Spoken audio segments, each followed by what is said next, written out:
The United States Constitution was written in 1787. Old as it is still referenced in modern day because it is the groundwork for our government. Without it, we would have no government today. There are 7 principles that the Constitution follows. The first is popular sovereignty, meaning that the people choose their government. The second is republicanism. Republicanism allows the people to vote for representatives who share views with them so that they may be represented in the government. Federalism, the third principle, is where the states and the country share governing power. The federal government takes priority over the state, but states can choose their own laws otherwise. Through the fourth and fifth principles of separation of powers and balance of power, each branch of federal government has its own purpose and no branch is more powerful than the other. The sixth and seventh principles, limited government and individual rights, make it so that no one is above the law, and each person has a set of guaranteed freedoms that no one can take away respectively. The Constitution begins with the preamble, which is arguably the most important part of the document. The preamble introduces the purpose of the Constitution and the new government. The very first 3 words introduce the important idea of self-government, we the people. After the preamble comes the articles. Article 1 establishes the legislative, or lawmaking part of our government. It makes our government a representative democracy, aka a system where the people elect representatives to vote for them. It also establishes the 2 branches of this system, the House of Representatives and the Senate. The powers the Constitution gives to the legislator are as follows: collect taxes, borrow money and pay debts, make rules for how to become a citizen, regulate commerce, aka trade with other nations, between the states and with tribes, coin money and punish counterfeiters, establish post offices, give patents to new inventions, create the lower federal courts, punish pirates, declare war and support an army and navy, and make any other laws that are necessary and proper to carry out the powers in this list. One half of our Congress is the House of Representatives. Each state is given a certain number of representatives in the House, but it is determined by the population of the state and varies between them. For example, Maine only gets 2 representatives in the House, but California is allowed 53. Maine has a much smaller population than California, which is why it gets less.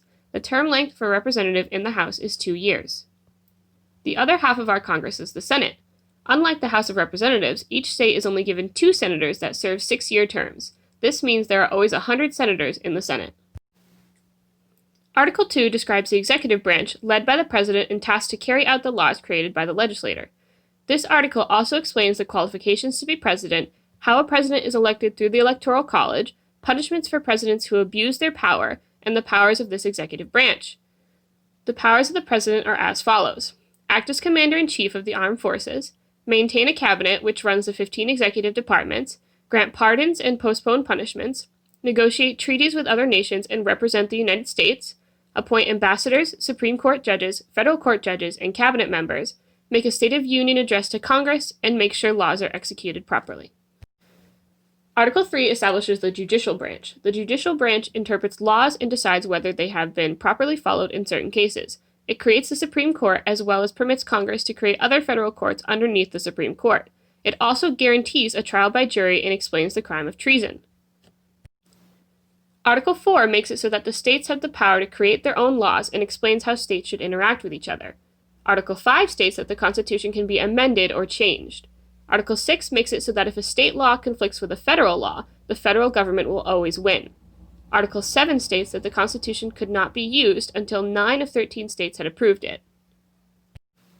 As mentioned before, the Constitution can be amended. The process is long and arduous, though, and has only been completed 27 times since the writing of the Constitution. An amendment has to be passed by 2/3 of both houses of Congress, then formally approved by the legislators of 3/4 of the states. As for the bill to law process, it goes as such. The bill is introduced. Several committees review and revise it. A committee report on the bill is published. The bill is debated on in the Senate or the House. If they approve the bill, it moves to the chamber it hasn't been in yet, so if the Senate approves it first, it goes to the House and vice versa. If both houses approve the bill, it is sent to the President for approval. Now on to the Bill of Rights. These are the amendments that give every citizen certain rights that cannot be taken away. The First Amendment states that every citizen has 4 freedoms: the freedom of speech, freedom of religion, freedom of the press, and the right to protest. That means that you as a citizen are allowed to say things about the government without being arrested for it. You can practice your own nonviolent religion without prosecution. The news can also speak about the government without being arrested for it, and you can protest nonviolently. The Second Amendment gives you the right to bear arms, which means you can own certain weaponry. The Third Amendment says that the government can't force you to house and feed soldiers. The Fourth Amendment states that the government or law enforcement can't search or enter your home without a warrant. The Fifth Amendment gives you 3 related rights. The right to not self-incriminate, meaning you can be silent when arrested and when in custody until you can speak with your lawyer. The right to not be tried for the same crime twice, aka double jeopardy. And the right to not be imprisoned unlawfully. The Sixth Amendment gives you the right to a speedy trial and one with a jury.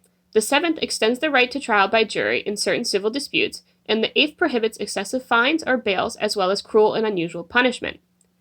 The Ninth Amendment states that no one's rights will infringe upon another's. And finally, the 10th Amendment gives each state powers that are not specifically assigned to the nation's government in the Constitution.